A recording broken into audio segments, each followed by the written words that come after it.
As we age, life presents us with new challenges. Some expected, some that cut deeper than we ever imagined. One of the greatest pains of growing older is feeling ignored or disrespected by the very children we raised with love. It stings. It makes us question everything. Did I fail as a parent? Did I make mistakes that drove them away? Do I no longer matter? But before you let sorrow or anger consume you, there's something you need to hear. Your worth does not come from how others treat you. It is an unshakable truth within yourself. And today we will explore how Buddhist wisdom can help you navigate this difficult stage in life, not with bitterness, not with resentment, but with clarity, strength, and dignity. Stay with me, because by the end of this journey, you'll walk away with not just answers but a newfound sense of peace. Let's begin. 1. Pause, reflect, and respond mindfully. When our children pull away, it's easy to react in frustration. Why don't they call? Why don't they visit? Don't they see what they're doing to me? But anger is like drinking poison and expecting the other person to suffer. The Buddha taught that suffering is not in the experience itself, it's in our resistance to it. Take the story of Mr. Tanaka, a retired school teacher. He had always been there for his children. Now they rarely spoke to him. One evening, after yet another unanswered phone call, rage swelled inside him. He wanted to yell, to demand their respect. But instead, he stopped. He went for a walk in the park and let his thoughts settle. As he strolled beneath the golden hues of the setting sun, the crisp air wrapped around him like an old friend. His mind, at first a storm of thoughts, slowly began to calm. Each step felt like shedding a layer of frustration, revealing something deeper, an understanding he had long forgotten. He had spent decades shaping young minds, offering wisdom and instilling values in his students. His worth had never been tied to the validation of others, so why should it be now? Suddenly, he smiled to himself. Had he been looking at this all wrong? He wasn't a forgotten man. He was a man still full of life, still capable of joy, learning, and love. His children's actions, or lack thereof, did not define him. His dignity was his own, untouchable.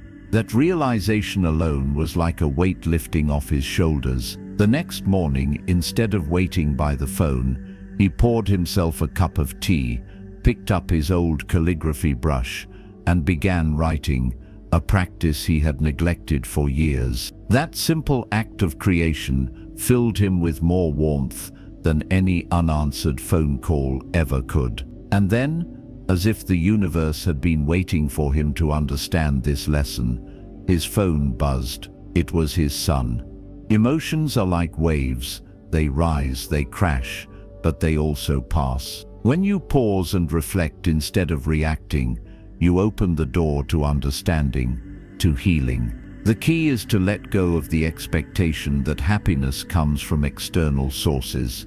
Peace, true peace, has always been within you, waiting for you to claim it. 2. Rebuild your own life. Find new purpose. Here's a hard truth.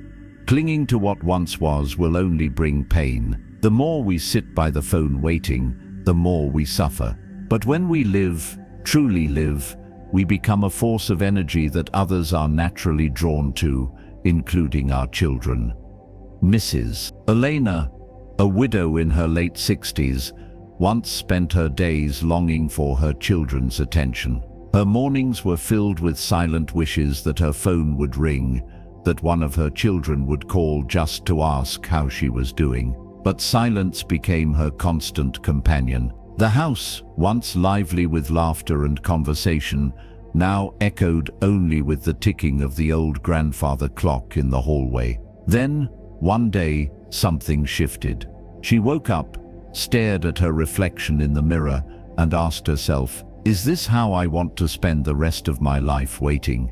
The thought hit her like a wave crashing against the shore. She decided that morning that she would no longer let loneliness define her days. Instead of waiting, She picked up a packet of seeds from her kitchen drawer and stepped outside. At first, gardening was just something to pass the time, a distraction from the ache in her heart. But as she knelt in the dirt, feeling the earth between her fingers, something inside her began to change. Day after day, she watched her plants grow, tiny sprouts pushing their way up through the soil, reaching for the sun. And in a way, she felt herself growing too. As weeks passed, her small garden flourished. She started sharing her homegrown vegetables with neighbors, exchanging tips with fellow gardeners, and even joining a local gardening club. She no longer felt invisible. She was part of something. She was alive again. Then, one evening, as she was sipping tea on her porch, her phone rang. It was her daughter. "Mom, you sound so happy these days. What changed?" There was something in her daughter's voice, curiosity, maybe even admiration. That one conversation led to another, and then another. Before she knew it, her children were visiting more often, drawn not by obligation, but by the warmth of her renewed energy. The irony was almost poetic. When she had stopped waiting for them, they had returned. A person filled with purpose is magnetic. When you cultivate joy within yourself, people, including your children, will want to be near it. By shifting the focus from what was missing to what could be created, you open the door to a life rich with meaning, regardless of who chooses to walk through it with you. 3. Communicate wisely. Words can heal or hurt. When we feel neglected, we want to confront. "Why don't you ever call me? Don't you care?" But accusations build walls, not bridges. Instead, consider the wisdom of mindful speech. Speak only when your words are more beautiful than silence. Mr. Peterson, a retired carpenter, hadn't heard from his son in months. He wanted to demand answers, to shake his son out of his silence. Instead, he sat down, took a deep breath, and picked up a pen. He wrote a simple letter. "James, I miss our conversations. I just want you to know I'm always here for you." He didn't write to make his son feel guilty. He didn't write to demand anything. He simply wrote from a place of love. A week later, his phone rang. It was James. "Dad, I'm sorry. I didn't realize how much I missed you too." One letter, no blame, just honesty, and it changed everything. The truth is, words have power. They can wound, or they can heal. They can divide, or they can unite. In Buddhism, we are taught the principle of right speech, to speak only words that are true, kind, and necessary. Too often, we let emotions dictate our words, throwing them out like arrows, only to regret them later. But when we pause, when we speak with intention, our words become bridges instead of barriers. This doesn't mean you should suppress your feelings. It simply means expressing them in a way that invites connection rather than pushing people away. Instead of saying, "Why don't you ever call?" try, "I love hearing your voice. It always brightens my day." Instead of, "You don't care about me anymore," try, "I miss the times we used to talk." Notice the difference. One invites defensiveness, the other invites warmth. Buddha once said, "Whatever words we utter should be chosen with care, for people will hear them and be influenced by them for good or for ill." Every conversation is an opportunity.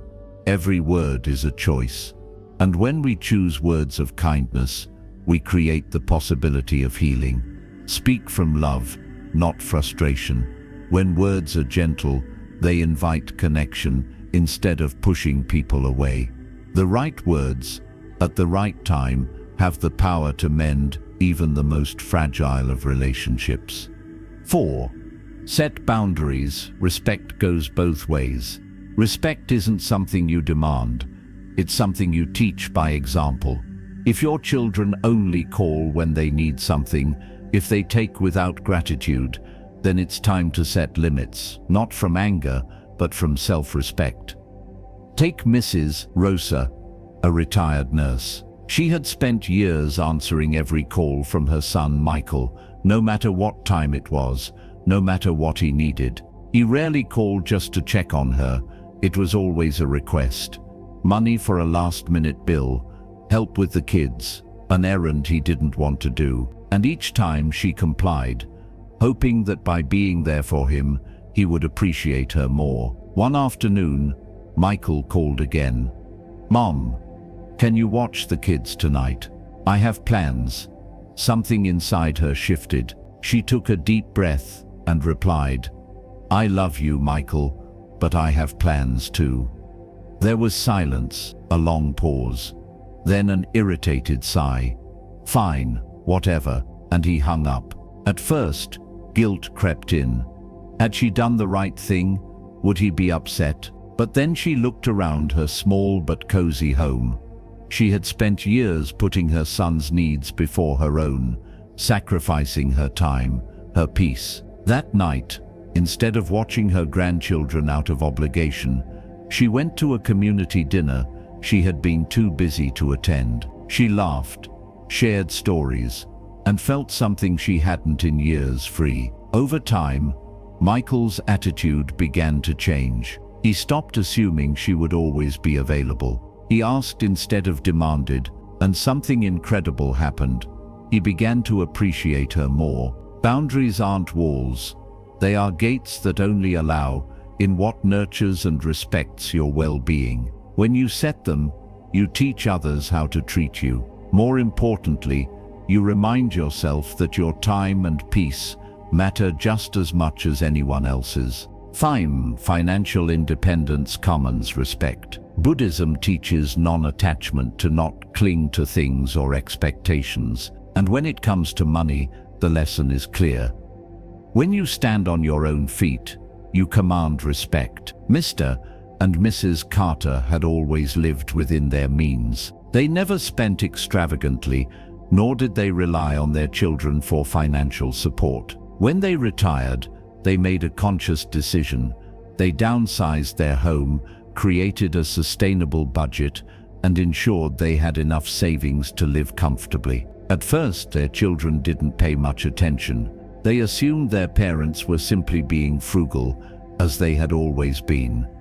But over time, something remarkable happened. Their children began to notice how secure and stress-free their parents' lives were. Unlike their friends' parents, who often struggled financially and leaned on their kids for help, Mr. and Mrs. Carter remained independent.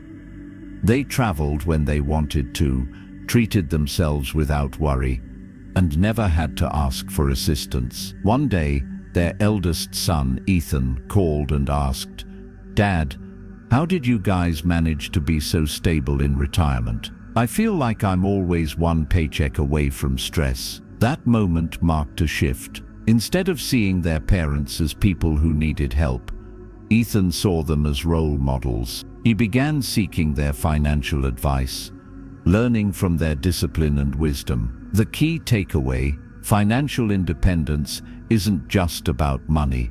It's about maintaining dignity, control, and peace of mind. It prevents the resentment that often comes with financial dependency, allowing relationships to thrive without the weight of obligation. Financial freedom isn't just practical, it's powerful. It allows you to live with dignity, avoid dependence that breeds resentment, and serve as an example of strength and wisdom to those around you. 6. Forgive, but never forget your worth. Forgiveness is not about excusing bad behavior. It's about freeing yourself from carrying pain. Holding on to resentment is like clutching a hot coal with the intent of throwing it at someone else. You are the one who gets burned. Evelyn knew this pain all too well. She had spent years waiting for her daughter Claire to return her calls, to visit without a reason, to acknowledge the sacrifices Evelyn had made. But the visits were few, and when Claire did call, it was usually because she needed something, a favor, financial help, or just a way to pass the time when she was driving somewhere. For years, Evelyn carried the bitterness of neglect, feeling like a forgotten relic in her daughter's busy life. Then one day, after another missed birthday, something inside her shifted. She sat by the window, the evening sun spilling golden light across the wooden floor, and she asked herself a simple but powerful question.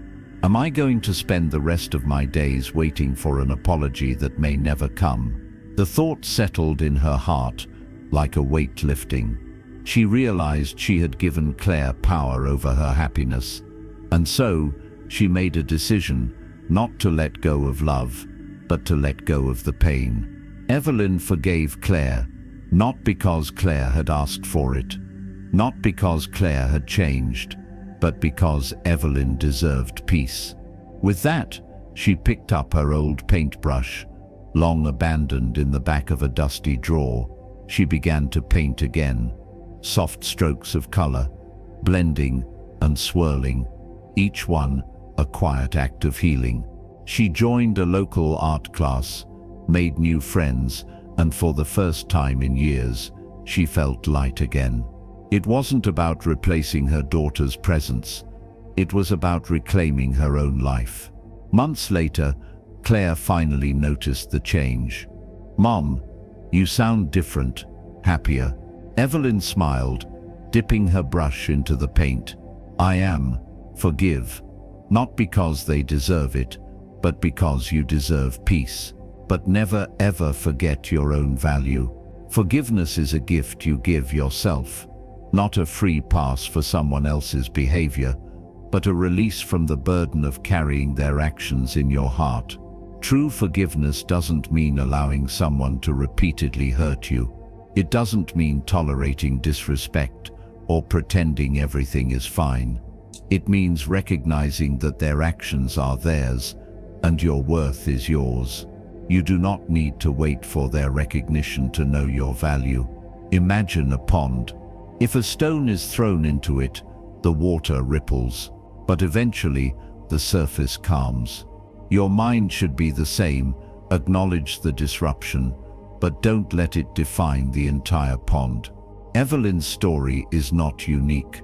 There are many parents who wait for apologies that never come, who replay old conversations wishing they had said something different, who carry wounds that only deepen with time. But what if, instead of waiting, they chose to heal? What if they chose to take back the power they unknowingly gave away? Forgiveness is not the same as forgetting.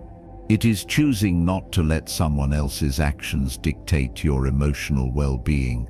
It is the courage to move forward, even when closure isn't given. It is the wisdom to know that peace is something you cultivate within, not something you receive from others. And here's the unexpected beauty of it all. When you let go of the expectation that someone else will make things right, you create space for new joy, new purpose, and sometimes even a renewed relationship. One day, Claire showed up at Evelyn's house unannounced. It wasn't to ask for anything. It wasn't out of obligation. It was just to visit. And for Evelyn, that was enough. You cannot control how others treat you, but you can control how much space their actions take up in your heart. Forgive, not for them, but for you, and in doing so, never lose sight of your own worth. You are not defined by who appreciates you. You are defined by how deeply you appreciate yourself. 7. Build a new circle. Don't wait for them to fill the void. Loneliness is a silent thief. It creeps in slowly, tightening its grip, making the days feel longer and the nights unbearably quiet. When the calls stop coming and the visits become fewer, it's natural to feel abandoned, to wonder if the people you love have forgotten you. But here's the truth. Relying solely on others for fulfillment is a path to endless disappointment. Mr. Harold had always been a family man. His world once revolved around his children, their schedules, their needs. But as they grew older, their own lives took center stage. They called less.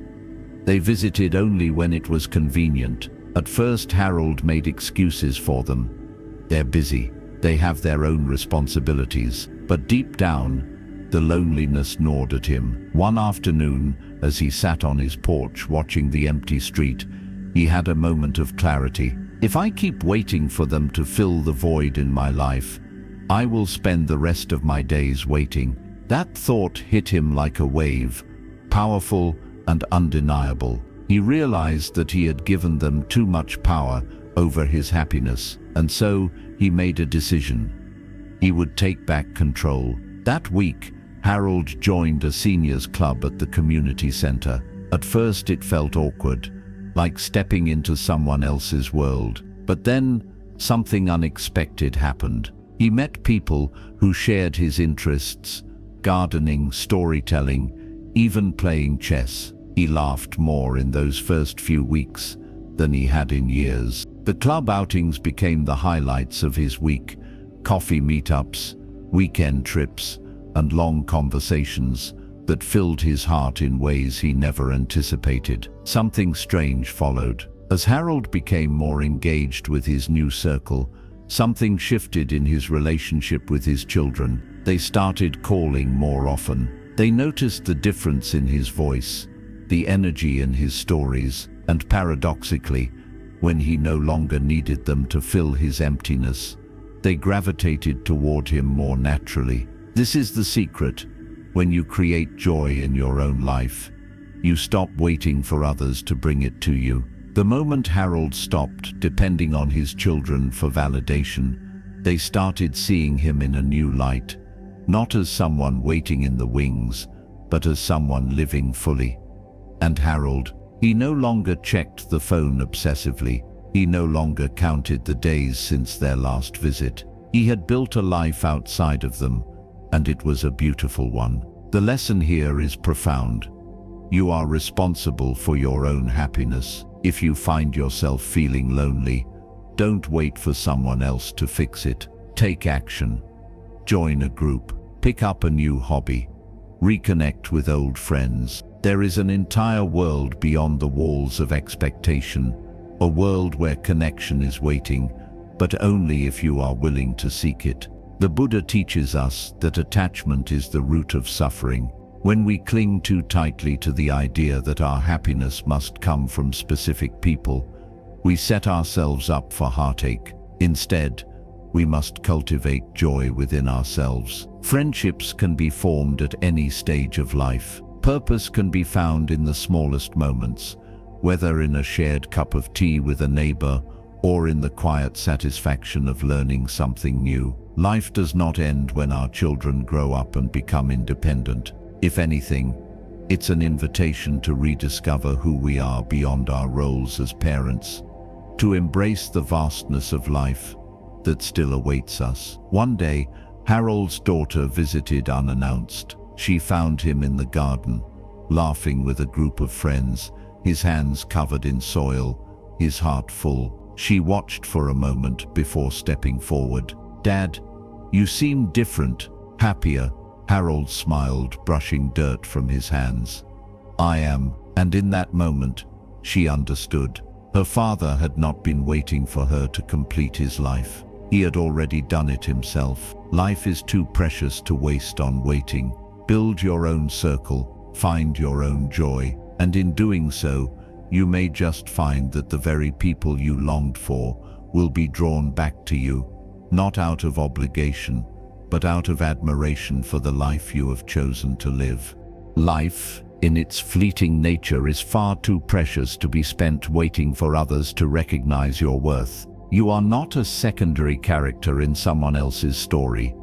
You are the author of your own. The wisdom of Buddhism teaches us that true peace is cultivated from within. It does not depend on whether your children visit, whether they call, or whether they express the gratitude you feel you deserve. Peace is a decision. Joy is an action.